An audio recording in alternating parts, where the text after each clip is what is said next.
pop open the champagne and drink a toast to 2016, a year full of surprises. 2016 started with a surprise, the worst start to a year in Wall Street history. Fears of a global slowdown and a crash in crude oil prices triggered an 11% stock sell-off in the first 6 weeks of the year.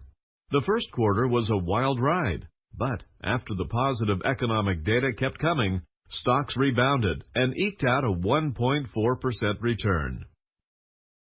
In the second quarter, stocks returned 2.5%, but those average-size gains were fraught with fear.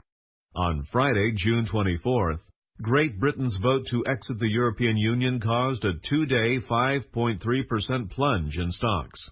Then, almost as quickly, investors realized they had overreacted. Surprise, Brexit was not an economic event. Stocks recovered by the end of June. In the third quarter, stock returns surged 3.9% after the positive economic data continued to stream in. But in the fourth quarter, stocks popped, pouring forth a 4.3% total return to cap off the year. Both the Standard & Poor's 500 Index and U.S. Gross Domestic Product, the metrics of U.S. financial and economic strength, surprised everyone pleasantly in 2016. Stocks defied expectations, gaining 12.5% in 2016. That's 30% more than the average annual return on stocks since 1926 of 9.5%. And after the November 8th election of Donald Trump as the 45th U.S. president, which was a huge surprise, stocks repeatedly broke records before profit-taking in the last week of the year. What's more, the economy in 2016 grew by 3.5%. That was better than almost anyone expected at the start of the year. This chart of recessions and recoveries since 1957 versus the price of stocks shows that the current expansion, at 91 months old, is a little more than 2 years shy of becoming the longest recovery in modern U.S. history. If nothing bad happens, this expansion stands a fair chance of becoming the longest on record. The depth of destruction wrought by the Great Recession has made this expansion different from others. Slower, but with inflation staying dormant. The 2.4% growth rate expected in 2017 maintains the economy's growth trajectory in a stable, sustainable, low-inflation environment. This 60-year chart of U.S. economic cycles shows that recessions trigger bear markets. However, not every bear market has occurred in times of recession. Stock price corrections of 10% or even bear market drops of 20% or more have occurred during economic expansions, and that could happen again. At this stage, in an extended bull market, broadly diversifying becomes difficult for some investors. When they see stock prices soaring, they lament not owning more stocks. So, let's talk about that. By definition, diversified portfolios can't keep up with the returns on the S&P 500 in a bull market. A diversified portfolio is guaranteed to always underperform the best-performing asset class in a portfolio. Diversifying is the systematic way of trying to moderate the ups and downs of investing for the long run. If you're on a path with steep ups and downs, you are less likely to get where you're trying to go. A frightful descent is more likely to make you abandon course. If you own an all-stock portfolio, you'll bail out of the market when things get scary. The moderate path is not as exciting, but easier to complete.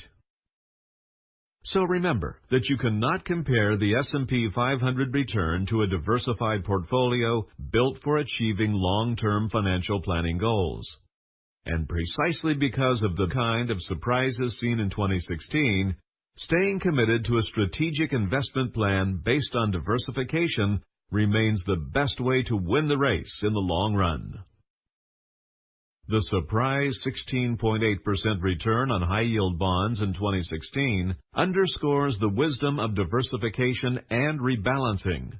For high-yield bonds to be the number 2 performer among 13 different asset classes defies logic.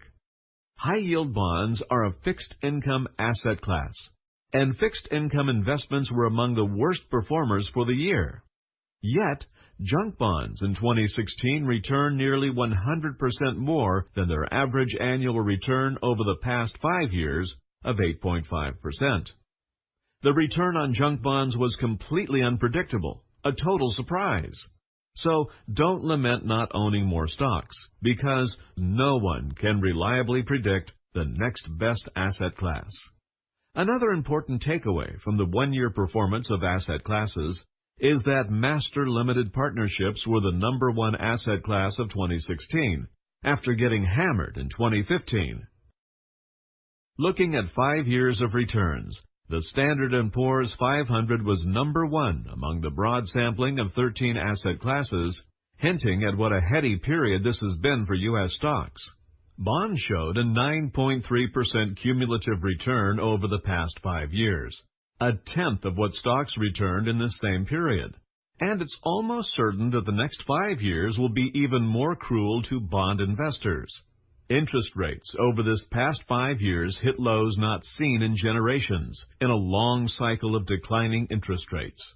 However, the Federal Reserve hiked rates a quarter point in December 2015 and again in December 2016. And while rates are widely expected to head gradually higher in 2017, a rising rate cycle is now underway and will likely last for years.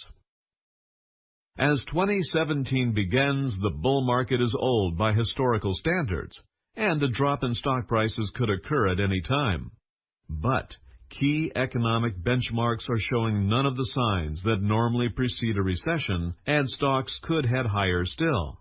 No one knows, and you just have to expect more surprises. These weekly reports are a trusted source of financial news based on economic fundamentals and authoritative sources, free from the influence of big media, Wall Street, and politics. A prudent analysis of news affecting your wealth over the long run. Please feel free to share our timely weekly reports with your family and friends. Although 2016 will be remembered as a year of good financial surprises, we hope the year ahead will be even better for you, and we wish you and your family a healthy, happy, and prosperous 2017.